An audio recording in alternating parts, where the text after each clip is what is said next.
Hello everyone, I welcome you all to Focus of the Day session of ANALYST IAS. In this particular session, we will discuss about the topic left-wing extremism.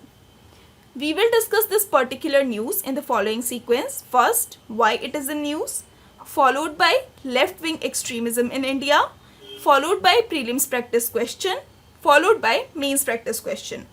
But before we start our discussion, I want you all to be informed about Public Administration, Polity and IR and Ethics classes of Analyst IAS, which are scheduled to be start from 26th of September, and we are also holding classes for current affairs. So you can inquire about any of the following courses on the given number, and you can also visit our official address, that is in Old Rajinder Nagar Market. So now let's move on toward our discussion, that is about left-wing extremism and why it is in news. A very good news given by CRPF Director General that 3 states had rid themselves of hotbeds of left-wing extremism. According to CRPF Chief, Bihar is free of left-wing extremism now, and the security forces have made inroads into areas in Jharkhand that were once inaccessible due to the presence of Maoists.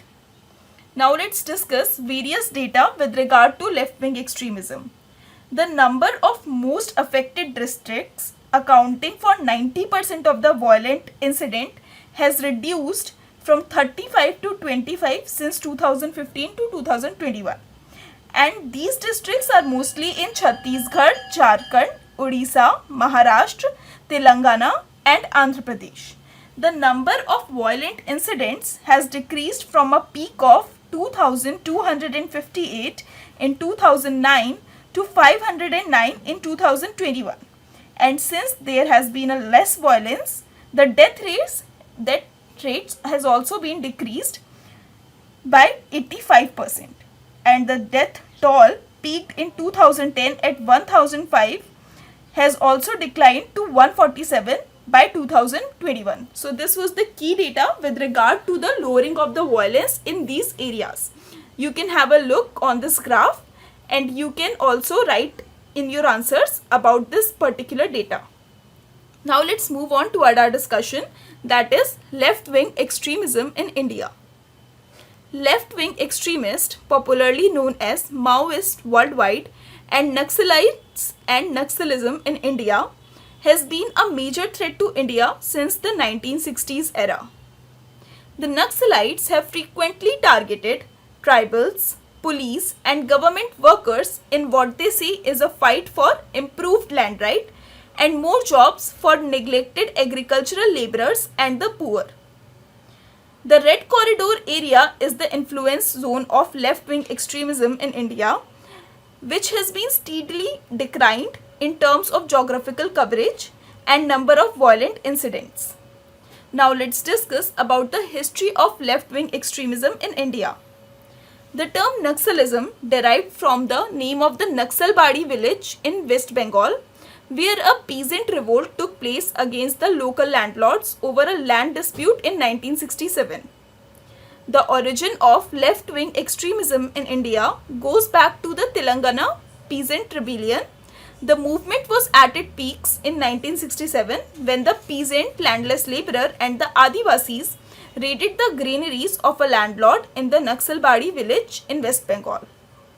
The Naxal rebellion was led by Charu Majumdar and his close associate Kanu Sanyal and Jungle Santhal. These rebels were not only assisted by the people from nearby village, but they were also supported from PRC, that is People's Republic of China, and the Chinese media had called this movement the Spring Thunder. The movement initially took inspiration from China's founding father Mao Zedong, but had later become radically different from Maoism. So this was about the history of development of left-wing extremism in India. Now let's discuss what is the reason behind people following this left-wing extremism. The major reasons are tribal discontent, lack of livelihood, and governance-related issues. These issues drive people toward left-wing extremism. Now let's discuss government initiative to fight left-wing extremism. First initiative was Octopus Operation. CRPF has been conducting a major Naxal operation called Octopus at the heavily mined Budha Pahad hilly region in Garhwa district bordering Chhattisgarh and Jharkhand. This operation is claimed to be a big success as the force first time managed to root out Naxal dominance from the area. Next important was Operation Double Bull. It was launched in the jungle of Bulbul area in Lohar Daga and neighboring district of Jharkhand. Greyhounds. It was raised in 1989 as an elite anti-Naxal force. Next is Operation Green Hunt. It was started in 2009 to 10 year and massive deployment of security forces was done in the Naxal affected areas. Aspirational District Program launched in 2018. It aims to rapidly transform the districts that have shown relatively less progress in key social areas. Next is, and the most important, Samadhan Doctrine. It is a one-stop solution for the left-wing extremism problem. It encompasses the entire strategy of government from short-term policy to long-term policy formulated at different levels.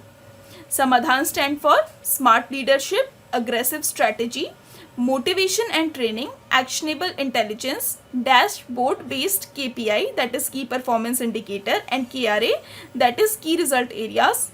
H stand for harnessing technology, A stand for action plan for each theatre and N stand for no access to financing. So these were some important initiatives launched by government to curb left-wing extremism and these are very important from prelims perspective. Now let's discuss a prelims practice question. The question says which of the following is or are true regarding road connectivity project for left-wing extremism affected area. First statement is the scheme comes under Pradhan Mantri Gram Sadak Yojana. The second statement is the fund sharing pattern will be 90:10 for left wing affected area. So your option is only 1, option B is only 2, option C is 1 and 2 and option D is neither 1 or nor 2.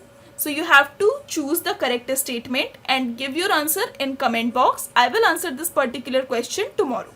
Now let's discuss yesterday's question which says which one of the following pair of Deccan Sultan and their respective region is not correctly matched. First option was Nizam Shahi's Bijapur, second option was Barid Shahi Bidar, third option was Qutub Shahi Golconda and fourth option was Imad Shahi Berar. So the correct answer for this particular question is option A, that is Nizam Shahis were not related to Bijapur. Now let's discuss our mains practice question. The question says, discuss the threat of left-wing extremism to India and briefly explain the Government of India's approach to counter the challenges posed by left-wing extremism. So if you have seen this particular video carefully, so you can answer this question very easily in 250 words. Write your answer and send it to us on our WhatsApp number to get it reviewed. So this is all for today. Stay tuned and stay updated with Analyst IAS. Thank you.